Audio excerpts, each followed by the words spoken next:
शुक्लाने हे स्पष्टीकरण दिलेलं आहे आणि आता हा फरार आरोपी अखिलेश शुक्ला पोलिसांच्या ताब्यात आलाय। सोशल मीडियावरती व्हिडिओ पोस्ट केल्यानंतर पोलिसांना त्यानं आत्मसमर्पण केल्याची माहिती देखील समोर आली आहे।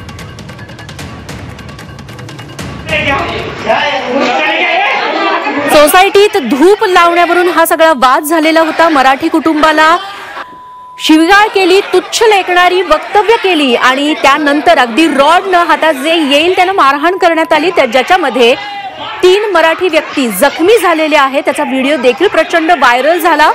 संपूर्ण राज्यभरात त्याचे पडसाद उमटले। यानंतर आरोपी अखिलेश शुक्ला याने एक व्हिडिओ प्रसारित केला ज्याच्यामध्ये त्यानं आपली बाजू लावून धरलेली आहे। समोरच्यांनी वाद सुरू केला, शिवीगाळ केली, मारहाण केली असा आरोप शुक्लानं केलेला आहे।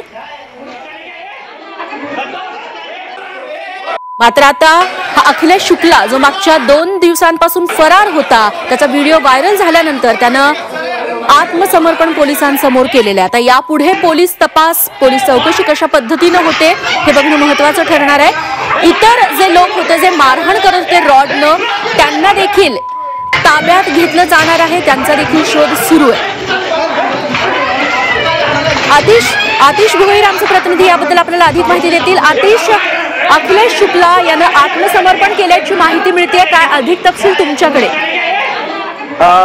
जो अखिलेश शुक्ला जो आहे त्यांनी स्वतः जो आहे तो व्हिडिओ व्हायरल केलेला, त्याचा बाईट पाठवण्यात आलेला।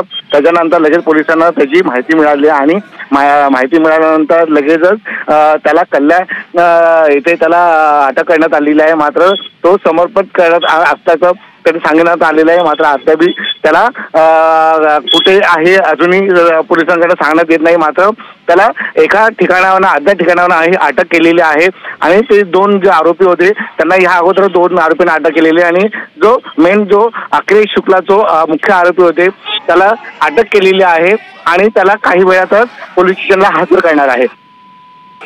तुमच्याकडून अपडेट्स घेत राहू आतिश। तुर्तास धन्यवाद तुम्ही दिलेल्या माहितीबद्दल।